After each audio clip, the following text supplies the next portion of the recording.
Bienvenue sur Africa 24 dans cette nouvelle édition du Non-Stop Info. Voici les titres de l'actualité. Les Comores se préparent à l'approche de l'élection présidentielle. 6 candidats sont en lice. Parmi eux, le président sortant, Azali Assoumani, qui brigue un 3e mandat. La modernisation des villes au Cameroun, un véritable défi pour les autorités face à la croissance démographique. Et puis, découverte de l'exposition naturelle au Bénin. Au sein de la forêt classée de Paou, une vingtaine d'artistes ont installé leurs œuvres. Une exposition à découvrir jusqu'au 17 février prochain. Mais tout d'abord, Salem Mohamed Bazoum retrouve la liberté au Niger. Ce lundi 8 janvier, le tribunal militaire lui a accordé une mise en liberté provisoire. Depuis le coup d'État du 26 juillet 2023, le fils du président déchu, Mohamed Bazoum, était détenu dans la résidence présidentielle. Il est accusé de complot ayant pour but de porter atteinte à l'autorité ou la sûreté de l'État. Après sa libération, Salem Bazoum s'est envolé pour le Togo. Il est arrivé à Lomé dans la soirée du lundi 8 janvier. Le Togo, rappelons-le, assure la médiation entre les autorités de transition et la CEDEAO. Plus que quelques jours avant le premier tour de l'élection présidentielle aux Comores, le 14 janvier prochain, près de 340 000 électeurs seront appelés aux urnes. 6 candidats sont en lice, dont l'actuel président Azali Assoumani. L'opposition de son côté apparaît fragilisée, notamment avec la condamnation de l'ancien président Ahmed Abdallah Sambi à la prison à perpétuité. Les précisions de Nathalie Mo. 6 candidats sont en course pour l'élection présidentielle du 14 janvier 2024 aux Comores. Le chef de l'État, Azali Assoumani, brigue un nouveau mandat. C'est la 4e fois que le président comorien se présente à une élection présidentielle dans le pays depuis le coup d'État de 1999. Dans l'opposition, Mouini Baraka Saïd Swahili, ex-gouverneur de la Grande Comore, candidat pour la 3e fois, se positionne comme le principal rival du président Assoumani. L'année 2024 est, comme vous le savez, pour nous tous une année particulière dans la mesure où elle démarre et marquée par 2 événements majeurs, à savoir la campagne électorale des élections présidentielles des gouverneurs et l'approche de la fin du mandat de la présidence comorienne de l'Union africaine. Pour des observateurs, l'opposition qui va à l'élection présidentielle apparaît fragilisée et dispersée. En effet, plusieurs figures importantes de l'opposition vivent désormais en exil. Par ailleurs, le principal leader et ancien président Ahmed Abdallah Sambi, accusé de haute trahison, a été condamné à la prison à perpétuité en novembre 2022. À sa place, la coalition de l'opposition, le mouvement Azali Nalawi, qui signifie Azali dégage en langue nationale, sera représenté à l'élection par Salim Issa Abdillah, un médecin de 49 ans considéré comme novice en politique. Le mouvement Nalawi, qui menace de boycotter la présidentielle, dénonce un climat politique défavorable, ouvrant la voie à un scrutin inéquitable. Le peuple, il est biaisé parce que Azali, il le torture, il le menace, et les institutions, vous le connaissez bien, c'est Azali qui a désigné tous les membres de la Cour suprême. Donc, c'est lui seul, il ne va pas désigner des gens qui vont aller contre lui. Ce n'est pas possible. Et l'armée, c'est lui qui le commande. Donc, pour l'instant, le match est biaisé. Candidat à sa propre succession, le président Azali Assoumani compte poursuivre la réalisation du plan Comores émergent axé sur la paix, la sécurité et la démocratie. Pour les 340 000 électeurs environ appelés à voter, l'enjeu principal est économique. Il souhaite le ralentissement de la poussée de l'inflation qui s'établit à 12,5% selon l'Institut national de la statistique et des études économiques et démographiques. Des chiffres de la Banque mondiale révèlent que plus de 45% de la population comorienne vit sous le seuil de pauvreté. En 2022, le Cameroun a franchi la barre des 28 millions d'habitants, une croissance démographique qui entraîne par conséquent quelques bouleversements dans l'espace urbain.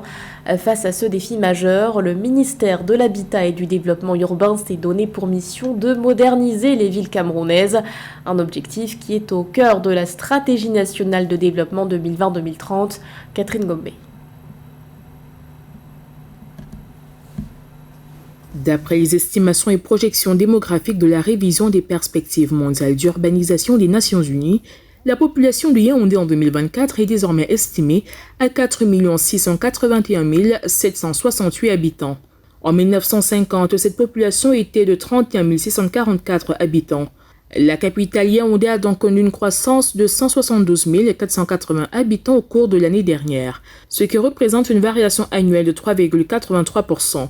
L'accroissement de la population urbaine camerounaise et le développement de nouveaux foyers d'urbanisation contigus aux anciens centres urbains sont quelques-unes des raisons principales de l'extension des villes. Les pouvoirs publics souhaitent maîtriser l'évolution sociale et spatiale des territoires urbains à travers la S1D 30 et la construction des infrastructures devant soutenir son ambition d'atteindre le statut de pays à revenu intermédiaire de la tranche supérieure à l'horizon 2035. Nous allons attaquer avec détermination et accélération les chantiers qui vont venir renforcer l'amélioration des conditions de vie des populations, continuer à accroître la modernisation des villes. Hier encore, des gens venant de Bertois m'ont dit on ne reconnaît plus Bertois, on ne reconnaît plus Bafoussa, Ngaoundéré fait Samu. Le projet de plan de performance 2024 du gouvernement en matière d'habitat et de développement urbain soumis à l'approbation de la Commission des finances et du budget de l'Assemblée nationale pour 2024 pèse 148 498 468 000 francs CFA. 23,9% de ces ressources, soit un peu plus de 35 milliards de francs CFA, sont destinés à la construction de 175 logements dans le cadre du projet de construction de 10 000 logements sociaux et équipements sociaux collectifs connexes avec la firme Pizarrosi en 2024. La construction de 1032 points lumineux et 16 200 mètres carrés d'aménagement paysager, la construction du restaurant Nunifar, 1,6 km de voies reconstruites, 40 000 mètres carrés d'espaces verts aménagés et 19 points lumineux construits dans le cadre du projet de valorisation du lac municipal et d'aménagement de la vallée de la Mingwa. Nous allons également engager toujours dès le 24 un important projet cher au président de la République qui est mauvais. Mauvais, c'est mobilité verte à Yaoundé. Les gens ne marchent plus à pied. Il y a beaucoup d'embouteillages. On va aménager le cœur de ville de Yaoundé en partenariat avec l'Union européenne, l'AFD, GIZ, KfW. Nous allons ensemble faire un projet de mobilité verte à Yaoundé qui va laisser place également aux piétons et organiser le cœur de ville de Yaoundé. En 2024, le ministère de l'Habitat et du Développement urbain du Cameroun prévoit également la construction de drains à Maroua et à Douala et plusieurs ouvrages d'assainissement à Yaoundé. L'actualité, c'est aussi la hausse des transferts de fonds de la diaspora en Tunisie. De 2022 à 2023, une hausse de 2% a été constatée. Un constat dressé ce 9 janvier par la Banque centrale tunisienne. Dans les détails, les envois de fonds de la diaspora se sont élevés à 2,43 milliards de dollars l'année dernière. La banque précise par ailleurs que ces envois constituent la deuxième source de monnaie étrangère, la première étant les recettes d'exportation. La relance du secteur touristique est enclenchée au Kenya. Depuis le 1er janvier 2024, les touristes étrangers sont exemptés de visa. Pour s'y rendre, les voyageurs devront tout de même obtenir une autorisation électronique de voyage, une mesure qui n'est pas au goût de tous. Les explications de Samantha Saberou-Saboubanga. Pour stimuler son activité touristique, le Kenya a supprimé les formalités de visa pour tous les voyageurs, quelle que soit leur nationalité. En vigueur depuis le 1er janvier 2024, la nouvelle mesure est loin de faire l'unanimité auprès de nombreux voyageurs. Plusieurs voyageurs ont dénoncé le système sur les réseaux sociaux. Selon les autorités kenyanes, près de 10 000 personnes ont demandé une autorisation électronique de voyage, mais seulement plus de 4 000 dossiers ont déjà été traités. Nous comprenons que dans un premier terme, du fait de la résistance naturelle au changement, il demande d'avoir une autorisation de voyage électronique qui va être présentée à la compagnie aérienne embarquante uniquement, pas aux autorités kenyanes à l'arrivée. On est dans un monde où les pays qui auront compris la nécessité d'ouvrir les frontières prendront plus d'avance sur les autres. La nouvelle disposition pénalise toutefois des ressortissants de plusieurs pays qui étaient jusqu'ici exemptés de visa pour la destination Kenya, les ressortissants d'une cinquantaine de pays, notamment africains comme le Ghana, l'Afrique du Sud, le Zimbabwe et bien d'autres. Désormais, ils doivent obtenir l'autorisation électronique de voyage.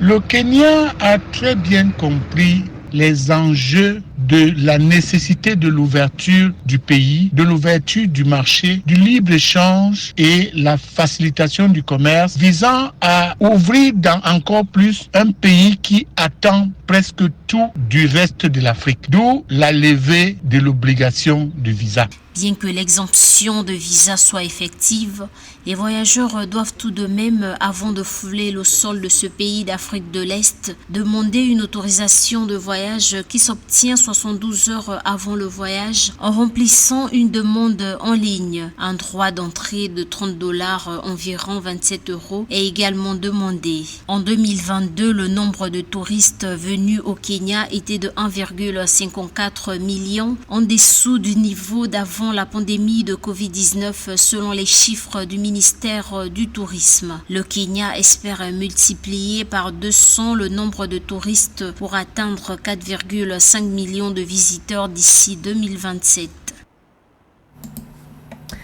Des œuvres d'art installées en pleine nature, un véritable appel à l'évasion lancé au Bénin par une vingtaine d'artistes contemporains. Leurs créations sont exposées au sein de la forêt classée de Paou. Le chef de l'État, Patrice Talon, s'y est d'ailleurs rendu à l'occasion du vernissage. Reportage de notre correspondant Lefty Ounou.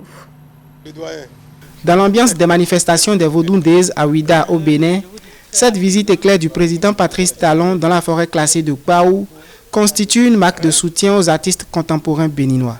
Au détour de cette mini-tournée touristique, Patrice Talon a découvert les œuvres artistiques des artistes plasticiens, notamment Gracien Zossou, Aston, Marius Tchakpe, Sika da Silveira, Marcel Koro et Renaud Agbemadon.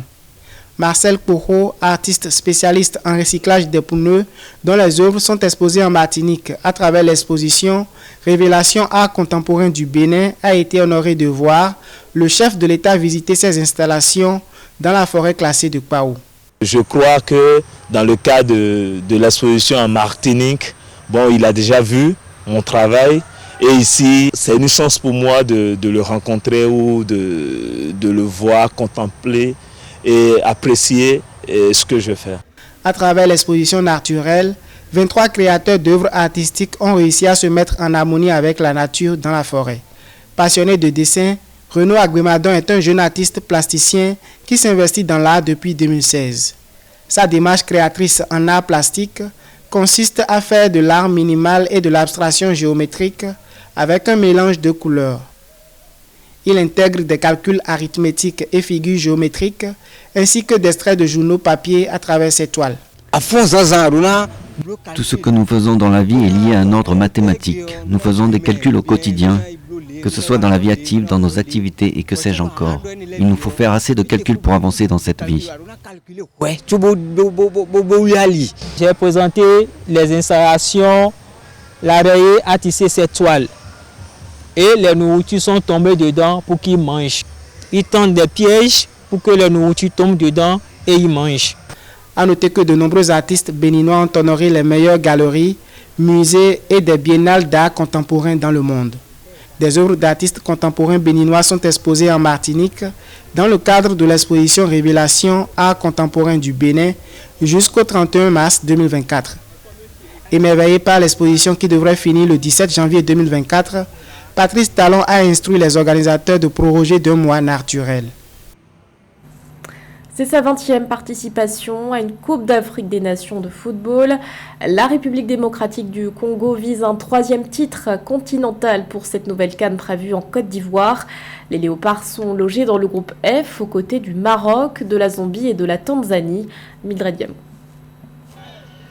Après 2 titres remportés en 1968 et 1974 et 2 places de 3e en 1998 et 2015, la République démocratique du Congo, qui est à sa 20e participation à la Coupe d'Afrique des Nations, se donne pour défi d'obtenir un 3e sacre à la 34e édition de la CAN en Côte d'Ivoire.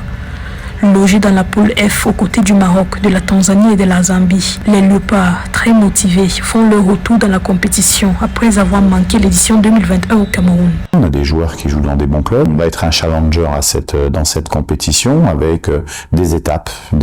La première étape, c'est de franchir la phase de poule. La deuxième étape, c'est d'aller en quart de finale.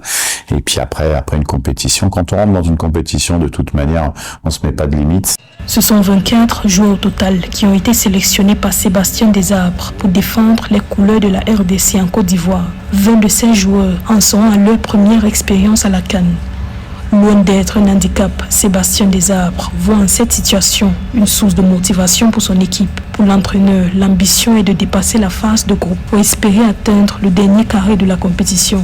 Avec la qualité qu'on a, effectivement, quand les joueurs sont connectés, on peut faire de bonnes choses. Donc, les résultats au football, on peut jamais promettre un résultat. On peut promettre de tout donner pour y arriver. Les joueurs de la première à la 90e minute de chaque match de cette CAN vont montrer l'image d'abnégation pour d'abord les fans du Congo et pour le pays. En Côte d'Ivoire, les Léopards de la RDC feront leur entrée en lice le 17 janvier 2024 face à la Zambie au stade de San Pedro avant d'affronter le Maroc le 21 janvier.